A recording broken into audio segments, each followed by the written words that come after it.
Welcome everyone, this is Kerjims channel. Now we are back to our episodes of two similarity champions and comparison featured by Wild Rift, League of Legends versus the Mobile Legend Bang Bang.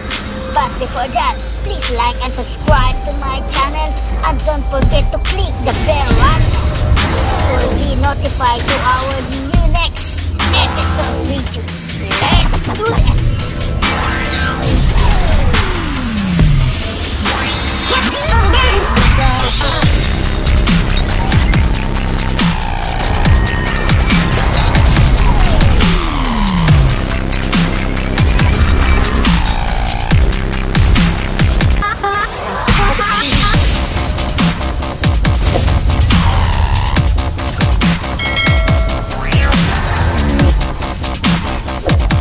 Born into a patrician family, one of many to exist since the first walls were raised around Noxus, Jericho Swain seemed destined for a life of privilege.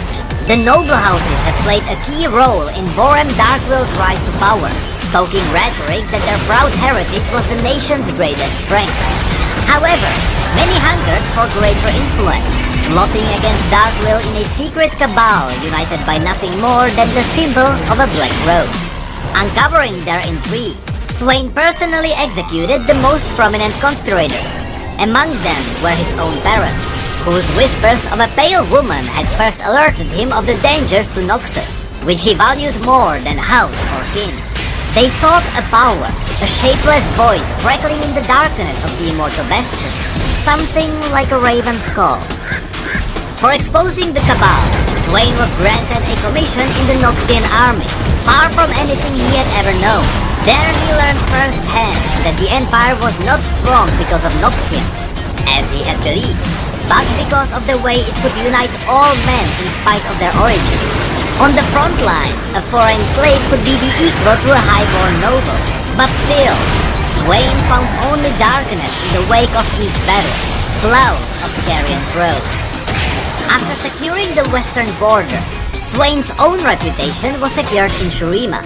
There his forces raised countless Noxtora above the desert sands. Yet, in time, it became clear that greed was the sole purpose driving the Empire forward. Fighting wars on too many fronts, lusting over magical relics, the aging Borem Darkwill was clearly growing unhinged. When Noxus invaded Ionia, Darkwill began to move even more brazenly, retasking entire warbands to scour the land for anything rumored to extend a mortal lifespan. With Swain's forces depleted, it became nearly impossible to engage the enemy. Finally, at the Battle of the Placidium, after luring the local militia into what should have been a trap, Swain's war host was overrun. His veterans were routed, and Swain was gravely wounded. His knee shattered, Ionian blades cleaving through his left arm. As he lay on the verge of death, a raven approached the field, and Swain felt an old familiar darkness press upon him again. But he would not let it take him. He could not. Staring into the bird's eye, he saw reflections of the evil strangling the heart of Noxus. A black rose, the pale woman, and her puppet emperor. Swain realized he had not defeated the hidden cabal, and they had betrayed him to what should have been his death. After seducing Darkwill, the man they failed to overthrow. All this was a glimpse, not in the mind of a raven, but something more. The power his parents had been seeking, the demonic eyes blazing in the dark.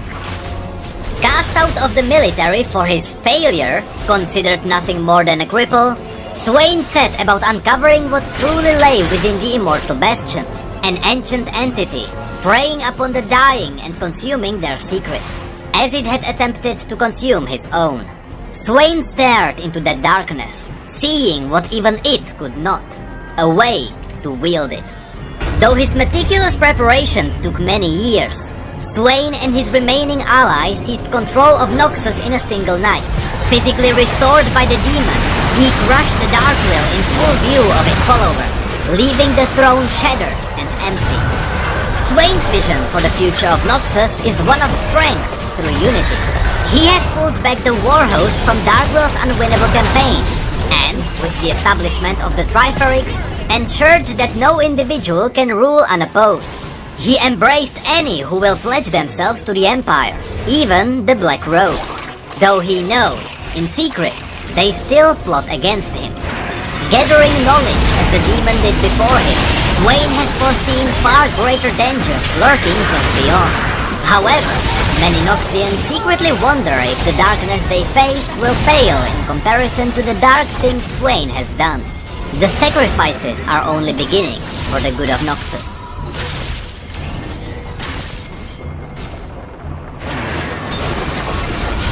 He arrived in the camp only moments before the strategy council was to begin, flanked by small honor guard, each handpicked from the Trifarian Legion. They remained at the entrance as I watched him approach. Some men cast shadow greater than themselves, but few could bring a darkness such as this, one that circled above us and hungrily called. In a way, the ravens that seemed to follow him around the camp were a grim reminder of every warrior's fate. The tethered cloth in their beaks a match for the state of our own banners. Yet, as he strode into the remains of the war tent, I realized I had not prepared myself for how truly mortal he looked. There was grey in his hair, framed by a crimson sky choking on ash. His battle-worn armor gave way to a functional coat, and he kept his arm tightly within its folds, as I imagined one of his lineage might. I smiled, for he was still, at his heart, a gentleman. He wore no signs of rank beyond the telltale scars of a soldier who had seen his share of bloodshed. There were many gathered now for the council who demanded more fear and respect, swaying their warhosts with powerful displays of strength. Each of them seemed more than capable of breaking the man before us. But somehow, this was the man who led us all, the Grand General of Noxus. Looking at him, I could feel there was something I could not place.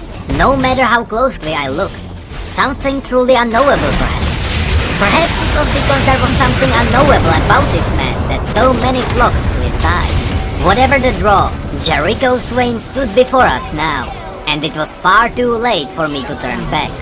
5 warhosts had marched onto the rock-ruined plain, but it had been only a matter of weeks before the locals had shattered our positions.